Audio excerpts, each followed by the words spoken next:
Writing a story of resilience and redemption causes you to publish chapters of struggle and strength, with the promise of prosperity being at the end of your rainbow. For David Falco, he is indeed the poster child of perseverance and hope. He describes himself as a runaway child, a child of divorce, and someone who rebelled against authority because of his broken home. Falco says he's always been the underdog, having to overcome, coming from nothing in order to establish a respectable life.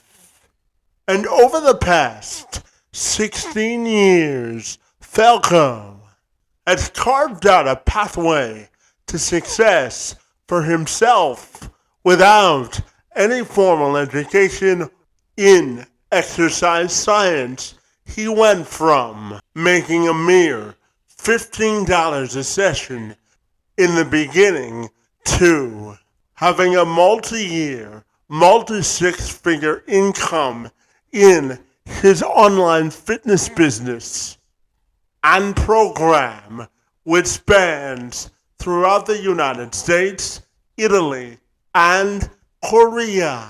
He's the founder of Inner Anthem Academy. He helps people overcome self-sabotage, helping his clients address what happens outside the gym and not in it, in order for them to maximize their physical performance and get the most out of their quality of life. He helps people overcome their personal demons, which hold them back from healing. And Falco joined me this week to discuss his own relationship with adversity, prosperity, and resilience. And he also shares how he's on a mission to ensure that others leave no excuses behind and prioritize themselves first and give them the tools necessary to live the best version of their own portrait of success. I'm Kevin McShann. Let's have this conversation.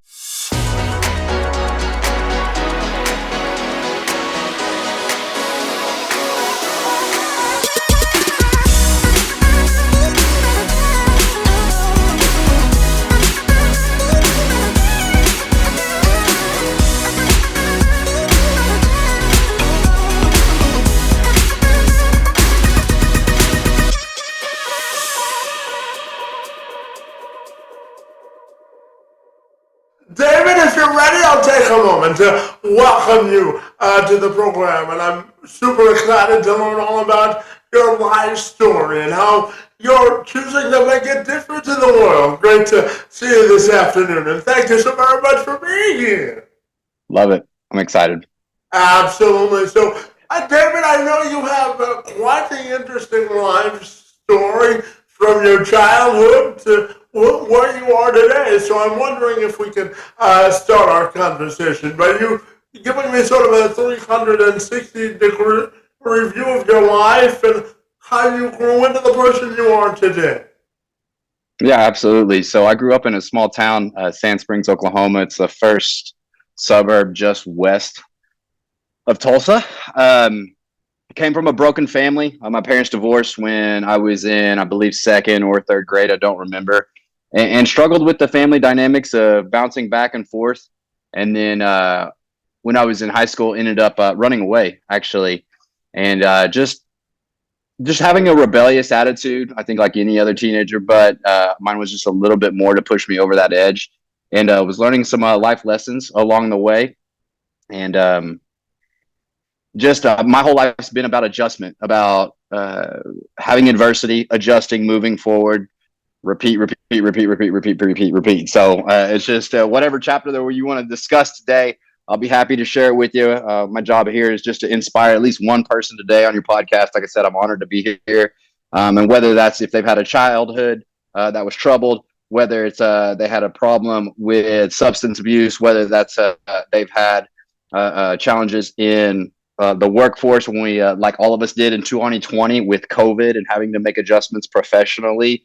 We've had several adversities to overcome in my lifetime, and my message to the world and to earth here is like, whatever it is that you're struggling with, if you just decide that you're not going to stop, you're going to become unstoppable, and you can get through it. Yeah, absolutely. So, David, you can take this question any direction you want, buddy. But I'm curious, based on your life experience, how do you view the concept of resilience and redemption? That's a very, very deep question. Resilience. I think the biggest thing a lot of times is people are so afraid of making mistakes, and they're so afraid of just troubled times. But that's where we're going to learn. That's where the best lessons are taught. Like I said, the adversity is here to figure out like what it is that you're made of. And so one thing that even growing up, even though I've had a rough quote unquote childhood, both my parents had very strong work ethic. They've both came from not what you would consider an affluent background. And so that's just one thing that I was very instilled in me from the very beginning is just like, if you want something bad enough, we're going to work towards it. If you start something, you're definitely going to finish. And that's definitely a core belief that I've carried up into adulthood in every single area of my life. If you're going to start something, you better finish it, even if you're not good at it, but follow your word and follow through and make sure that you're completing the job. And I'm curious to also ask you how your upbringing has really influenced the father and man you are today. How does it shape your life values in life? And what do you aspire to be and stand for these days? That's a great question. From my childhood, so I think the biggest thing that I've learned from that is number one is continue to always work towards communication and collaboration. 50% of Americans end in divorce. I think that comes down to a number of variables, but one of the biggest things too also is just a breakdown in communication. And so if people are lacking that, if they're lacking those skills, if they're lacking those even emotional skills too as well, that's going to lead to problems. And so the biggest thing that I've learned from my past and where my parents failed is to make sure that those lines are always open. And if you are transparent with your partner, if you're transparent with your team, if you're transparent with whoever it is that you're working with, and like I said, having that open communication, having that collaboration, it's like you guys can then identify the problem that needs to be addressed. And once it's addressed, we can start working towards solutions to resolve it.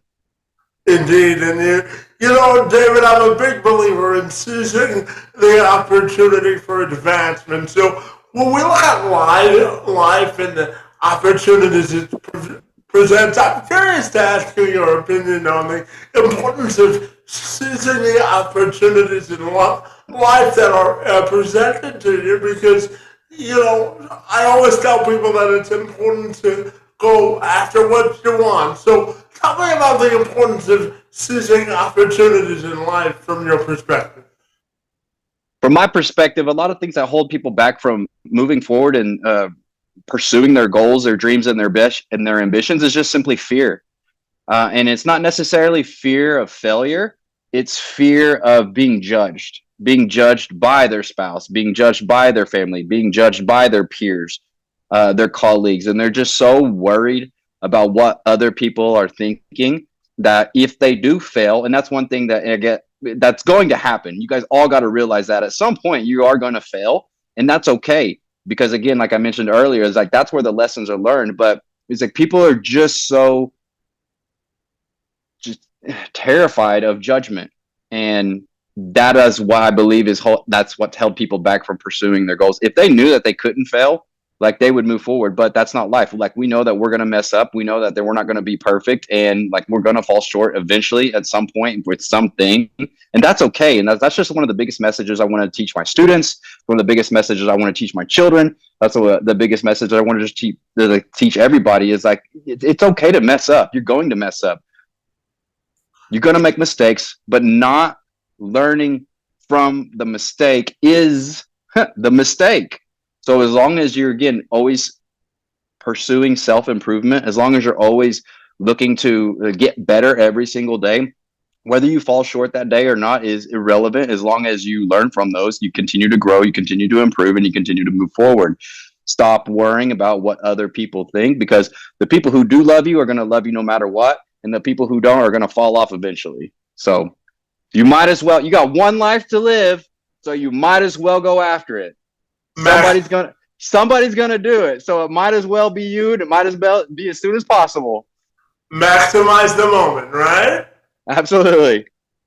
You know, David, I also want to talk to you about overcoming adversity, buddy, and I'll tell you a quick story about myself. The journey for me in overcoming adversity, buddy, started when I was 9 years old. Anyone that listens to this podcast knows that I was born with what's called spastic quadriplegia cerebral palsy, buddy. It's the most severe form of cerebral palsy anybody can have, but I always tell myself that inclusion is the gateway to independence, buddy. And as I told you, I found out at 9 years old from a doctor in a hospital conference room that I wouldn't be able to walk for the duration of my life without assistance. But I credit my middle school principal for really changing the trajectory of my life, because after I came home from the hospital, I went to school the next day, and she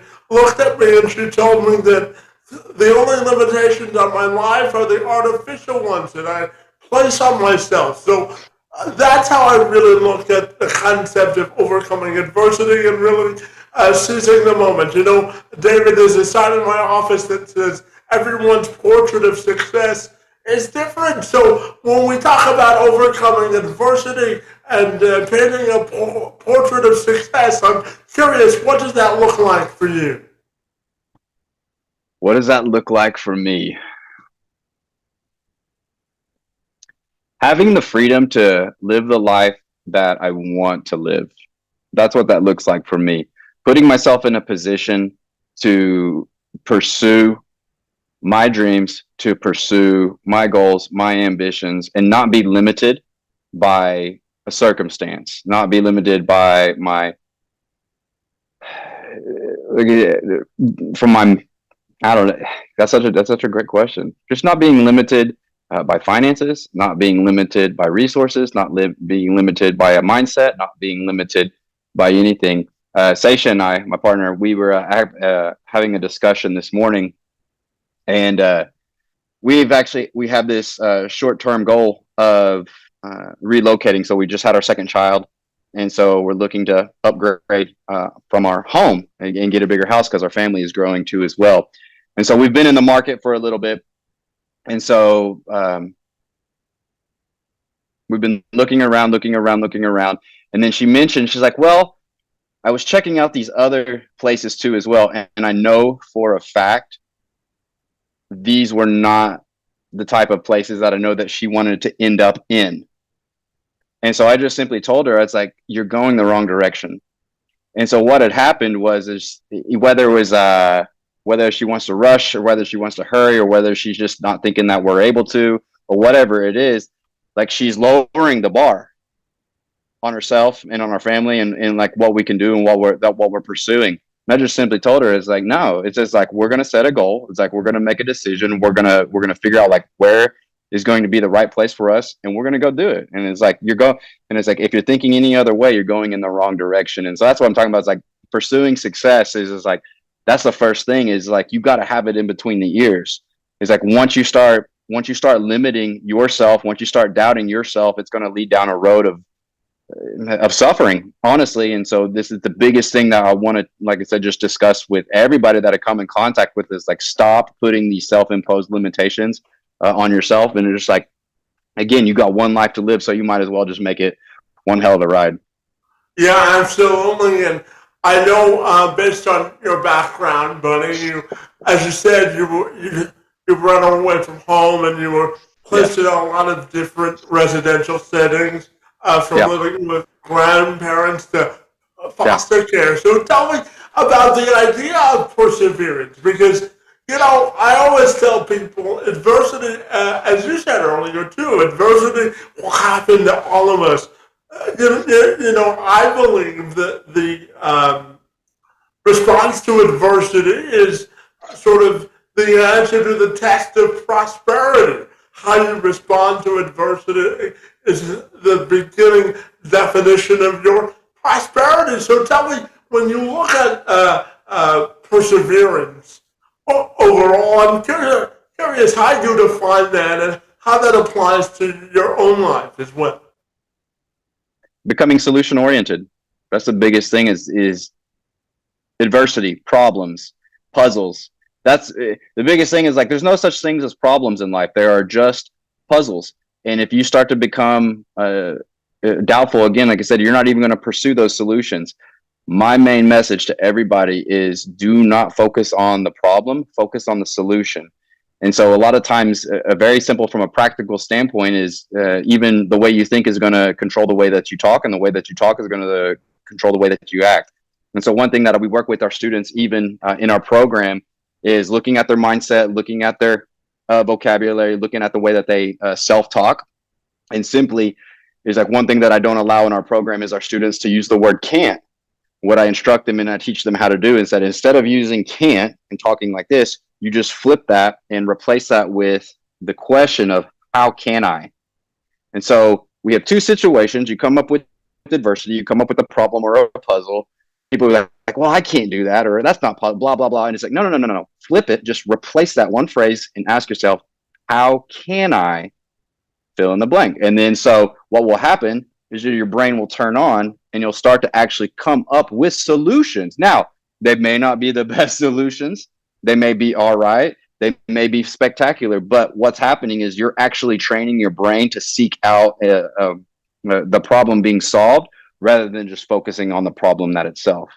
So it all starts with, like I said, in between the years, but also you need to monitor your own self-talk, because that's going to help dictate like how you behave too as well. Yeah, absolutely. And, David, one of the reasons I wanted to start this podcast 2.5 years ago, buddy, is I looked at the world and I said there has to be more that brings us together than tears us apart. And I'm a big believer in building what I call social capital, or a social community, and I know that's important to you as well. So tell me about the importance of building a community of like-minded people and a social connection as well. How important is that to you? Very important. This was actually, we talked about this morning too as well, because in Seisha and I's position, we're the leaders. And so with our students, it's like we're addressing a lot of their problems and we're trying to elevate them. And what we were discussing this morning is, and I told her, I was like, we need to be around more people that are at a higher level than us. So when you're asking about people who are like-minded, we spend the majority of our day with people who are dealing with problems that are basically problems that we've figured out on our own already. And so it's like when we're wanting to grow, when we're wanting to improve, when we're wanting to get better, it's like and I told her, it's like, we got to find more people who are who are way further along than us. So I think it's extremely important. And I tell you, like, if you're the smartest person in the room, you're in the wrong room. You want to find your position around people who are doing better than you, that are doing better financially, that are doing better in their family life, who are doing better spiritually, who are doing better physically. You want to surround yourself with individuals there. That way, it's like you can learn from them, mimic them, imitate them, and like pull those valuable lessons to elevate yourself. Because if you stop growing, how the heck are you going to help other people grow? So it's an infinite pursuit of improvement, and so you get better so you can help other people get better, and then the process repeats itself. You improve so you can help other people improve. You learn new skills so you can help other people learn new skills, and it's just very cyclical. But if you decide to stop, and if you decide to stop growing, and if you decide that, okay, I'm cool, I'm good, it's like, no, you're going to plateau out, and then you're not going to be able to help people further along the way. So it's very important to find yourself in a community, in a room that's going to elevate you so that you're able to elevate others. Yeah, life is a constant game of learning, isn't it? Mm-hmm. 1,000%. Yeah, Every day. absolutely. You know, buddy, I always tell people the day you stop learning is the day that you die, because no matter how smart you are or how many degrees you have on the wall, you can always learn something from somebody else, right? 1,000%, man. Absolutely. And that's even the thing. It's like nowadays, I mean, as technology advances, there's going to be opportunities and positions that weren't around 10 years ago, 20 years ago, definitely 30 years ago. So all the old school messaging, all the old school ways of doing things, like when we were kids, like those days are dying. And so it's like, and just like trends with social media, trends with the internet, it's like it's a whole new world. And now even like turning the corner, like it's crazy. It's just like people don't understand. It's like just how much opportunity is out there. And so it's like if you stop learning, you're going to get left behind. Yeah, absolutely. And David, you've brought it up a couple of times during our conversation. So I want to dive into the great program that you run to help the people in your community. Tell me all about it and the mission behind it, my friend. Absolutely. So I'm the founder and the CEO of the Inner Anthem Academy. It's a self-development program. We work with individuals in regards to developing skill sets, developing character traits, and developing beliefs. Two of the main core pillars that we focus on, obviously, is their health and fitness. That's the first thing where we start. But the skills that you guys are going to learn from being able to control those aspects of your life are universally transferable into other areas of your life. So if you're needing to develop if you're needing to develop discipline, if you're needing to develop emotional control, if you're needing to develop better like I said, communication and collaboration with your family members, with your team members. If you're looking to have better time management, better time orchestration, like these are all the skills that are going to be applicable to your self-development in whatever area that it is that you're wanting to get better. You want to get better in your health. You want to get better in your fitness. You want to get better in your finances. You want to get better in your family and your relationships. There are universal principles that need to be established, and that's what we focus on for our students. Yeah, absolutely. And, you know, David, one of my non-negotiables in life, because if I'm not active, my muscles contract faster than the normal person because of my disability. So one of the things that I challenge myself to do every day is to be at least 10 minutes active from a physical fitness standpoint Yep. every day. So tell me about the importance of your valuing your physical fitness and how it can really elevate the rest of the quality of your life. So nobody ever wakes up and says, man, I just wish I was a little bit fatter. I just wish I was a little bit weaker. I just wish I was a little bit just, nah. It's like nobody ever does that. People don't understand just how much is affected by your own personal health and your well-being. And so that's the thing. If you're letting that slip through if you're letting that slip through the cracks, you're letting other things and other areas of your life slip through the cracks too as well. And so if you're wanting to be better at your job, take care of your shape. If you want to, again, if you want to be a better, nobody ever woke up and they'd be like, you know what? It's like, I want to be a terrible father. I want to not be able to play with my kids today. I want to not be able to run around with them. I want to not be able to, like hold my baby girl. Like nobody ever thinks like that. Nobody ever wants like, man, I do not want to be attractive to my spouse. Like nobody ever wakes up being that way. However, 99% of Americans treat themselves and just trash their bodies, and it's absolutely baffling to me, and I don't understand that, and I don't know where the disconnect came, where people found it acceptable to just let themselves go, just to let themselves just like wither away, get fat, get just like, and it's not just a physical thing. You guys got to understand, this is not just physical. This is mental. This is spiritual. It's like everything is connected. If you're not taking care of yourself, if you're not taking care of your body, it's going to affect the way you think. I got notebooks on notebooks on notebooks of like people and men and women that I talk with, and they're talking about anxiety. They're talking about depression. They're talking about just oh, it's just like, I don't like this. I'm sad about this. I wish I blah, blah, blah, blah, blah, blah. And the one commonality is that they've completely let themselves go physically. And it's like, this is where we start, guys. It's like, you got to start treating your body well so that you can start to treat the rest of your life well. If you cannot get control of the simple little bitty things, you're going to have a hard time getting control of the more complex things. So it's extremely important. It's crucial. It's absolutely like important. Yeah, David, I always say that we make time in life for the things that we prioritize. So if it's important to us, we make time to prioritize it, don't we? Absolutely, and that's what. And like I said, that just baffles me. It's like most people they don't even know how much time we have.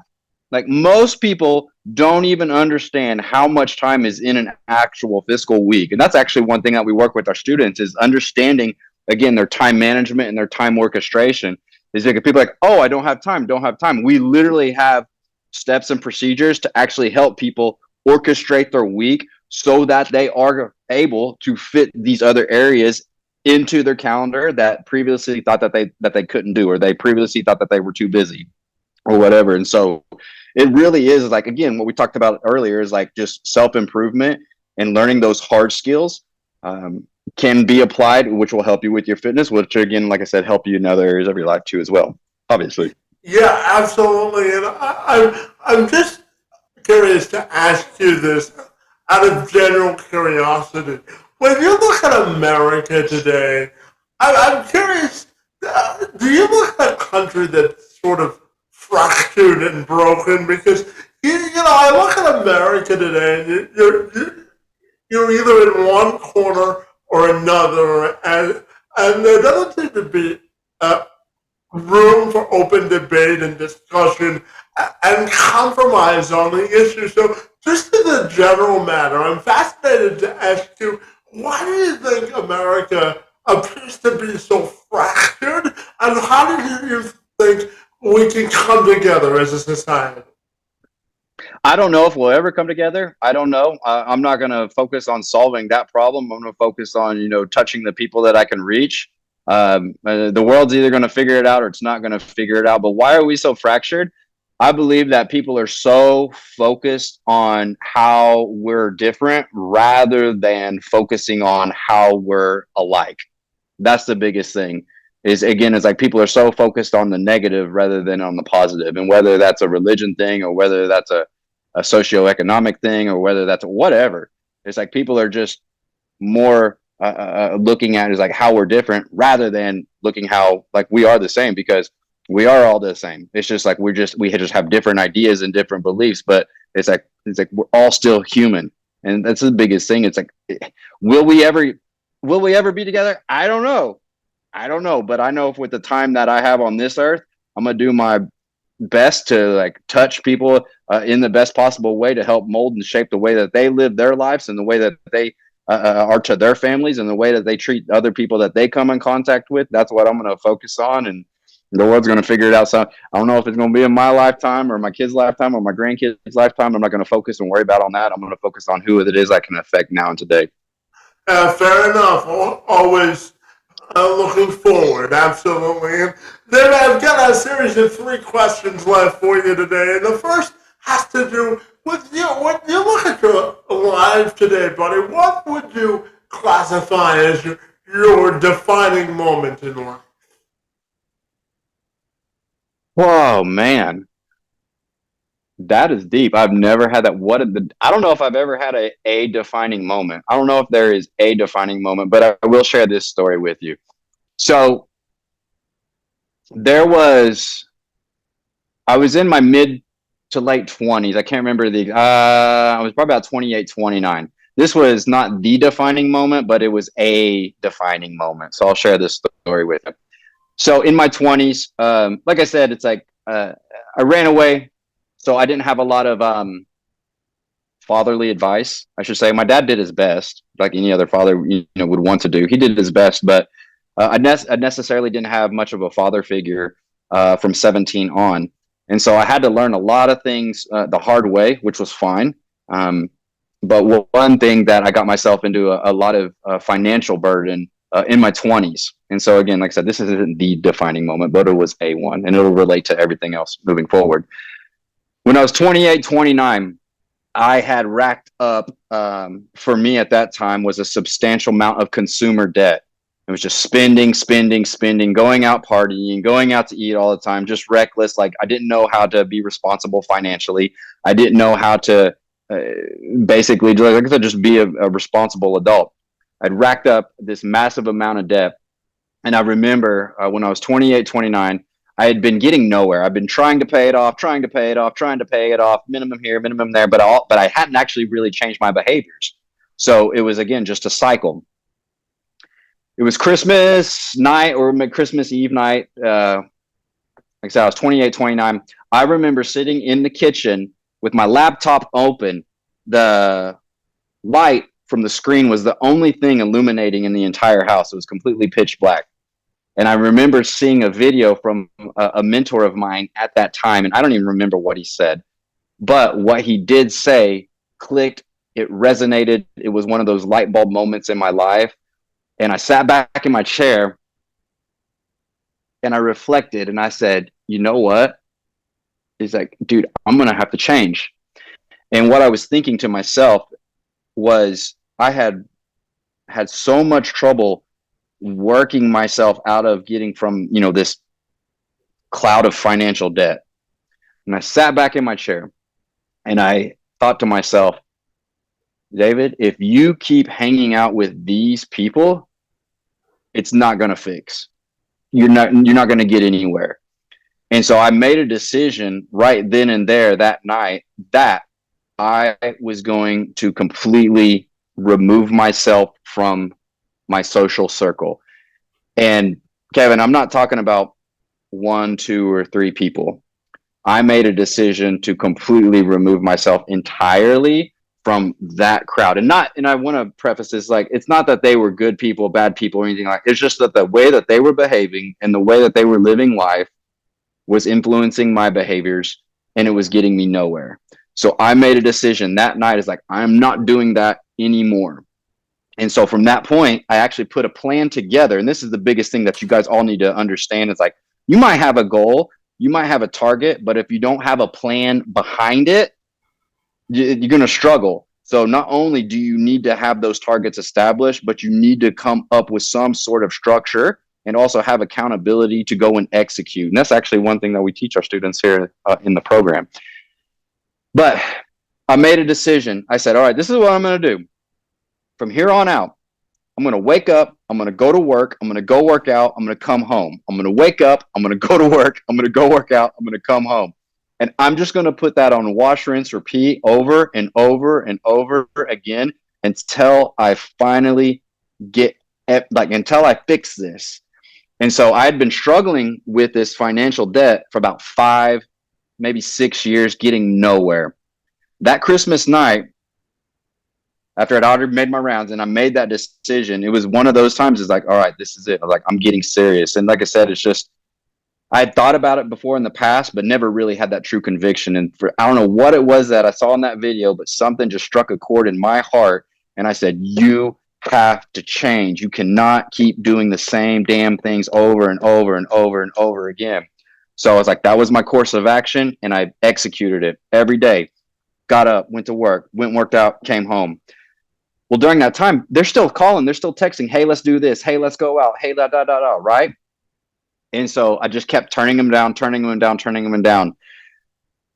Fast forward 8 months, I was over at this Bank of America that was just about a mile away. I remember putting the last check. I'd cut the last check. I put it in the tube. It went up the tube into the drive-through. And I sat back in my seat in my car. And I had, in 8 months, I had stayed so focused that I had paid off every single thing, the entire amount of any debt that I had ever had. And all it took was me just staying focused, me putting a course of action that's going to be effective, and then me holding myself accountable to executing that. And I was struggling for 5 years, and it took me 8 months to solve the problem. And so that's a story and a testimony that I tell my students, that I share with other people. Is like, you just got to put blinders on. And you may have to remove yourself from your current environment. That may be part of the solution. And if it is like, I want to encourage people to have the bravery to do that, because it could literally be as simple and as easy from an execution standpoint as doing that. But struggled for 5 years, took me 8 months. And I just remembered sitting back in my car seat when I sent that last check in, and I paid off everything, zeroed it out. And it wasn't a very celebratory moment. What it was a defining moment. It's like, David, look what you can do if you actually focus and execute. And it's like, why did it take you so long to make that decision? Why did it take you so long? And why did you procrastinate? Because like, when you execute, when you focus, when you make your mind up, it's like you can do amazing things. And that's one of the defining moments that I share with the majority of my students. Is like, it could happen relatively fast. It's never going to happen as fast as you like, but like, from the problems that you created, you can create the solution just as fast, if not faster, if you just focus and you actually have that conviction in your heart to make a real change. That was a defining moment in my life. One of them. And making yourself a priority, right? It's important to prioritize yourself, isn't it? Well, it wasn't necessarily, absolutely, but it wasn't necessarily of making me a priority. This is a perspective shift. I actually stopped making me a priority. And what do I mean when I say that? Well, when I was doing all those things and I was having all that fun and I was doing all that, what was I focusing on? It was like me and like enjoyment and entertainment and all of that. And so it's like, I was more focused on pleasure seeking rather than problem solving. And so looking at that particular moment is like, I had to stop thinking about me. I had to stop trying to please me. I had to solve the problem. And so I had to actually become very selfless and stop chasing the things that, made me happy. And I actually start chasing the solution. So it wasn't necessarily about prioritizing, as I'd been prioritizing me. I needed to prioritize the problem. I gotcha. And to that point, David, I'm curious to ask you about elite leadership and taking accountability for your actions. You've talked a lot about self-improvement and self-accountability. So when we look at elite leadership as it relates to accountability and taking ownership of your life, I'm wondering if you have a view on elite leadership and what that means to you. Elite leadership means creating leaders. So elite leaders create leaders. People can be in a leadership position, but you are not an elite leader until you've been able to actually create more leaders too as well. So, I mean, there's levels to this game. I am definitely not there yet. But like we talked about earlier, this is all about an infinite pursuit of improvement. And that's one of like my aspirations, is to make so much of an impact on other men, on other, not only just men, but just people in general. But like, I want them to get so in control of their life that they're able to go and help others get control of their lives too as well. Yeah, elite leaders create elite leaders. absolutely, buddy. And my final question for you, David, has to do with something that I came across a couple of months ago. So I interviewed an executive coach and a business owner named David Everett. And when I asked David this question, he told me that legacy isn't about how or you want other people to be remembered. It's about it's not about when you are born or when you die. It's about the dash in the middle of your life and how you want the dash to be defined in the middle of your life, because that's how you make the most difference while you're running the race of life. So when you look at your life legacy and how you want that to be defined, how do you think you want your life dash to be defined, my friend? Somebody that never gave up. That's it. It's like when people talk about me, it's like, you know what? It's like whatever problems he came up against, it's like whether he solved them or whether he's still working on them, it's like he just continued just to move forward. And it's like there's a big difference between being content and being satisfied. But I think my life's purpose is to just continue to solve problems. And whether that's solving problems with me and myself personally and my own growth, if that's helping other people heal themselves, if that's, like just helping my children become the best individuals that they can be to contribute to society, it's like we're never going to have a shortage of of problems that we can solve. So when I think about when I think about what impact I want to make on the people that I come in contact with, is that again is I think it really comes down to what I mentioned earlier. It's like stop saying and thinking that you can't. As long as you just continue to be inquisitive and think about, it's like, how can we? That's going to be enough for you to spark the curiosity of solving anything. And that's just the biggest thing. Is like, we could go so deep on this, but that's it in a nutshell. It's just like, if you can just realize that if other people have done it before you, that means it's possible. And if it's possible for them, dadgummit, it's like it's possible for you if you're willing to put in the work, put in the effort, and just continue to like pursue it. Some people will, some people won't. Absolutely. It's a matter of leveling up in life, isn't it, David? Absolutely. Yeah, and David, tell me if people want to get connected with you personally or the Academy, buddy, what's the best way they can do that? Well, the best way that you can communicate with, so the platform that I am most engaging on and growing is my Instagram account. It's freefalco_fitness. That's FREEFALCO_fitness. That's the best way that you can get. That's the platform that I'm most, I say busy, that I'm most active on. So if anything about this resonated with you, or if you have a question, or if you're curious about our program, I've been doing this professionally for 16 years. We got 10 100-pound losers on our portfolio. We create a new one every 10 years like clockwork. And like I said, we focus more on how people act, behave outside of the gym in regards to, again, developing skill sets, developing character traits, and developing belief systems. And so we'll use those universally, number one, to help you guys get your fitness and your health back under control, but also you can start to apply those to those other areas of your life. So again, it's freefalco_fitness on Instagram.